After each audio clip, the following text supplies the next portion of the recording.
विचार एक बादल है जो आकाश को ढक लेता है।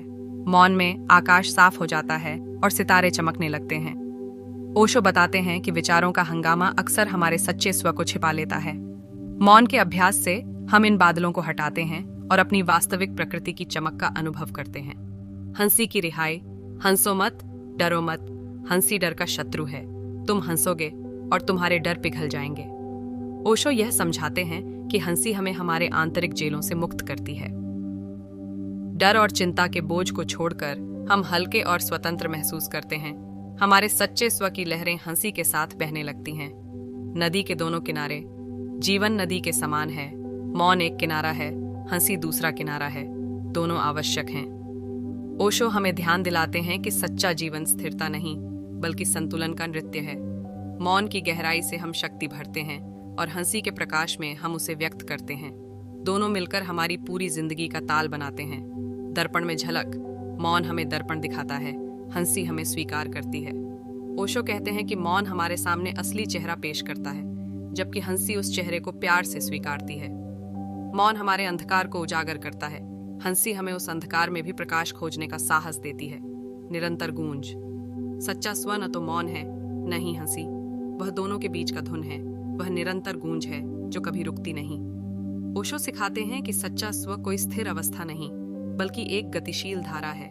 कभी शांत मौन की गहराई में बहती, कभी चहकती हंसी की लहरों पर सवार होती।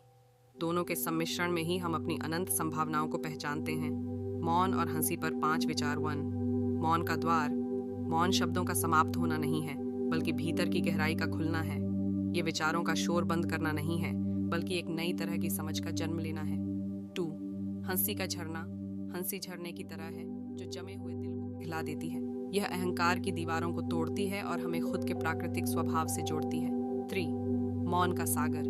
मौन एक अथाह सागर है जिसमें डूबने से हम अपने फर्जी स्व को छोड़ देते हैं। यह हमें असली की तलाश में ले जाता है, एक अनुभव जो शब्दों से परे है। आप अधिक दयालु और करुणामय हो सकते हैं। आप अधिक सृजनशील और उत्पादक हो सकते हैं। आप अपने जीवन का अधिक अर्थपूर्ण उद्देश्य खोज सकते हैं। तुरीय अवस्था एक ऐसी अवस्था है जो आपको अपने वास्तविक स्वरूप को जानने में मदद करती है। यह एक ऐसी अवस्था है जो आपको मुक्ति प्रदान करती है। तुरीय अवस्था प्राप्त करने के लिए कुछ सुझाव हैं। ध्यान करें। ध्यान एक शक्तिशाली तरीका है अपने मन और चित्त को शांत करने का। आप ध्यान के विभिन्न रूपों का अभ्यास कर सकते हैं, जैसे कि ध्यान, योगा और ध्यान। अपने जीवन में सकारात्मक विचार और भावनाएं रखें। सकारात्मक विचार और भावनाएं आपके मन और चित्त को शांत करने में मदद करती हैं। अपने जीवन में शांति और आनंद के लिए जगह बनाएं। अपने जीवन में उन चीज़ों को शामिल करें जो आपको शांति और आनंद देती हैं। तुरीय अवस्था एक ऐसी अवस्था है जो आपको अपने जीवन को अधिक पूर्ण और सार्थक बनाने में मदद कर सकती है। यह एक ऐसी अवस्था है जो आपको अपने वास्तविक स्वरूप को जानने में मदद कर सकती है। ओशो का मानना था कि तनाव कोई बाहरी परिस्थिति नहीं है, बल्कि हमारी परिस्थितियों के प्रति हमारी आंतरिक प्रतिक्रिया है। उन्होंने कहा कि हम तनावपूर्ण परिस्थितियों को बदल नहीं सकते, लेकिन हम उनके प्रति अपनी प्रतिक्रिया बदल सकते हैं। उदाहरण के लिए, यदि आपका बॉस आपको काम पर चिल्लाता है, तो आप तनाव महसूस कर सकते हैं। लेकिन अगर आप यह समझते हैं कि आपका बॉस केवल अपने तनाव को बाहर निकाल रहा है, तो आप इसे कम गंभीरता से ले सकते हैं। 2. तनाव जड़ता का परिणाम है। ओशो ने कहा कि तनाव अक्सर तब पैदा होता है जब हम जड़ता में फंस जाते हैं।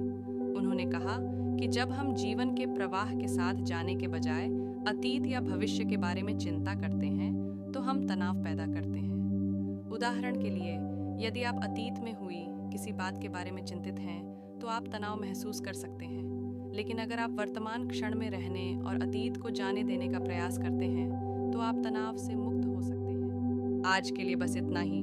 सब्सक्राइब और शेयर करना न भूलें। अपने सुझाव कमेंट में ज़रूर दें। धन्यवाद। आशा है कि आपको आज की बातें पसंद आई होंगी।